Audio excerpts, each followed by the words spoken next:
অনেক দিন আগের একটা রাজনীতির বক্তব্য ছিল আমার। সেই বক্তব্যটা হলো এমন যে অতীত থেকে শিক্ষা নেওয়া।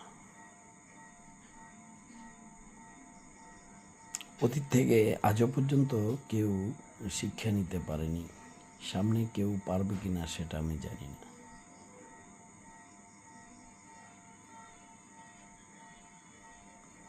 হঠাৎ করে মুখ থেকে পিছলে একটা কথা বেরিয়ে গেলে এটা আর ব্যাক করা যায় না।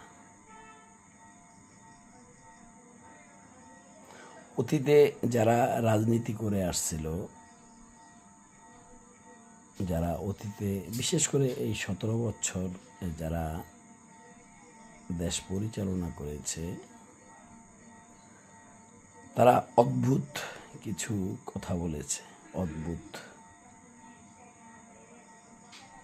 যেমনটা অতীতের এই শিক্ষামন্ত্রী বলেছিল যে আপনারা ঘুষ খান, অল্প অল্প করে খান। যেমনটা অতীতের পররাষ্ট্রমন্ত্রী বলেছিল ভারতের সাথে আমাদের স্বামী স্ত্রীর সম্পর্ক। যেমনটা অতীতের স্বরাষ্ট্রমন্ত্রী বলেছিল যে জামাত শিবিরের লোক রানা প্লাজার গেট ধরে নাড়ানাড়ি করেছে, তারপর ওটা ভেঙে পড়েছে। যেমন অতীতের প্রধানমন্ত্রী বলেছিল যে মাংস না খেয়ে কাঁঠালের বার্গার খান, পেঁয়াজ না খেয়ে পাতাকপি কুচি কুচি করে খান।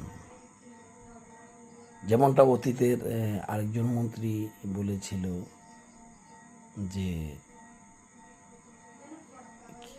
খেজুর না খেয়ে বড়ই খান, মানে খেজুর দিয়ে ইফতার করতে হবে, তাতে কি হয়েছে, বড়ই খেলেই চলে।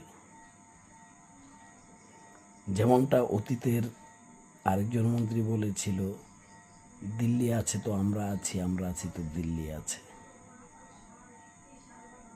তো সব কিছু মিলিয়ে আমি